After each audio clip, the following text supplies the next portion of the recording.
Good morning, it's Monday the 23rd of January. This is the Phoenix Blue Update brought to you this morning by Tom Colley. So we had the start of the Trump era. We've got a new president inaugurated in office. He started to do some things, but at the moment the markets are in a state of uncertainty. They are waiting to see whether we are going to see an immediate move towards fiscal stimulus and potential financial deregulation, which would all be positive for the US dollar. At the moment, as I say this morning, we've had a pullback or dollar weakness overnight. And we will be trading particularly cautiously this week. American politics is going to be the big driver, so we will be cautious because we don't have the certainty in the market that we sometimes have. Okay, we'll have a look at the news first as always. On Friday was dominated by the inauguration of Donald Trump.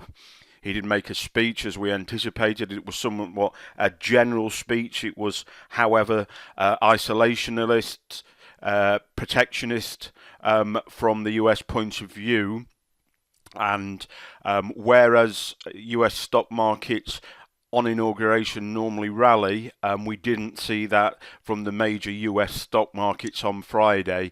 They are concerned that the isolationism or the protectionism that Trump has been expounding could be negative for trade for international businesses. Having said that, we do anticipate that the US equities will retrace, pull back within the first 100 days of a new US president. This is statistically proven. It's happened in the past. It particularly happened to the extent of about 4% on the last two occasions. So we haven't seen that immediate bullishness.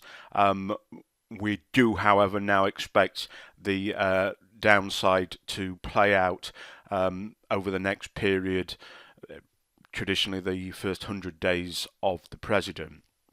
We also saw on Friday some poor results on CPI on the Canadian dollar. The Canadian dollar was already weak after the Bank of Canada suggested that there was still a further rate reduction on the cards in response to whatever was to happen in the US, which had potential negative effects on the Canadian economy. We had extremely poor retail sales come in for December for the UK, but the pound remained strong. The pound had been strong since Theresa May gave quite a strong speech about Brexit, about it being incompatible to have Brexit and not leave the single market, and to state such things as no deal is better than a bad deal for the UK. So we had some significant movements in those markets outside the dollar for their own internal reasons. Okay, over to the dollar index this morning. Well, as we can see overnight, we've had quite a bearish move down. This level here is bang on 100 US dollars on the dollar index here. We see this as critical. If we get a break below this level, we will start becoming buyers of the safe havens, being the yen, gold, etc. As long as we stay above that, we still see long side to the dollar, although we will be very cautious in order to watch that playing out. In an ideal world, we'll see a break above this level if we're to get bullish, really bullish for the dollar going forward. Here's the yen, and as you can see, we said the safe haven dollar yen strength, remember, is to the downside, so it moves the same direction on the chart as the dollar index, but in actual fact is actually the strength is inverse to the dollar strength. So last week we were very interested in this level, about 11.25, 11.35, something around here. We remain interested in that, although personally I'm being cautious and be waiting for price to get there and look for changes of cyclicity or price action before taking that back to the long side and obviously correlating that back to the dollar index. Last week I would have just taken a limit order as a market cap long from there.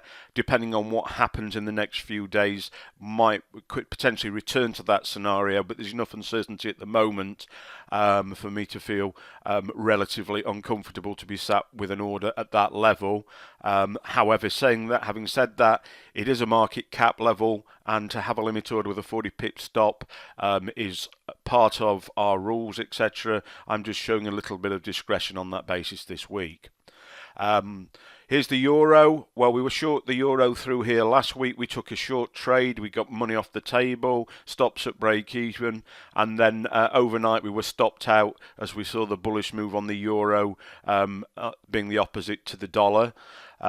We have another significant level here at about 0820, 0850.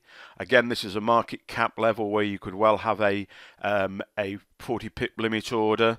At this moment in time, I don't have that. I want the markets to open for a few hours before I would put that in place. Having said that, you can see it's a really significant level. So again, that's something that would correlate with the DX on that basis. Over on the pound, well, that's the big bullish move through the speech of Theresa May, which was Tuesday last week. Again, we bullish the pound today. That's probably more about dollar weakness that's been shown overnight. However, if we do get continued dollar weakness, this is potentially a market because it's was the strongest market last week, predominantly because of that speech, but we look for this break above close, pull back, take that back up to the long side through to this next level here. Over on the Aussie, somewhat like the euro, we were short this market through this movement down here. We had money off the table, stops at break even, and again overnight we were stopped out at break even. We'll be watching this particular market intraday.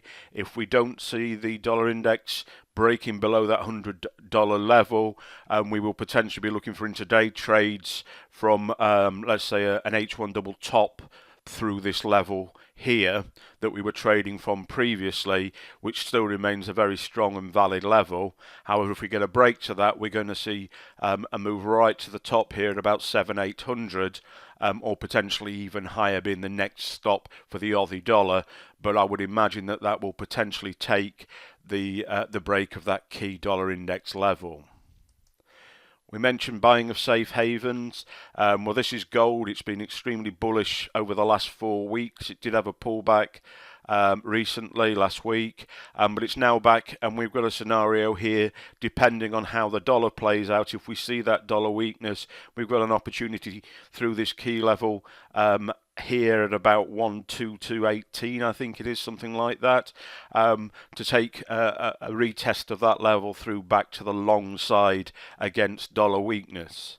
The alternative to that is if we see something from the Trump administration that is positive for the dollar, being that fiscal stimulus information, tax reductions, anything that the markets can grasp hold of to give them direction at this moment in time, then we will be looking for a downside move, potentially on a retest of the neckline of this double top formation, or potential double top formation setting up there.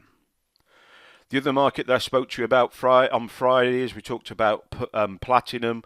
We talked about how this was bullish for really the first quarter of the year. We had an entry, a stop order entry above and entry above and stop below this pin bar or low test bar here. We got a nice big powerful move to trigger us in on Friday. We've got follow through today. Any commodity will benefit from a weakening dollar. So if we're this market we're long, the dollar will work as a tailwind if it's weakening, or conversely a headwind if it's strengthening. As we said, we've had a weakening dollar over the last 2 sessions, so we've got a nice big move out off through there. Our targets, as you can see, are right up here, long term on this basis. And certainly if we see dollar weakness, this could be a very, very nice trade. We could still get a significant trade out of it, even on a return to some dollar strength.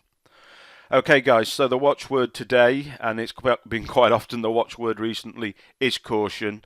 The markets are indecisive.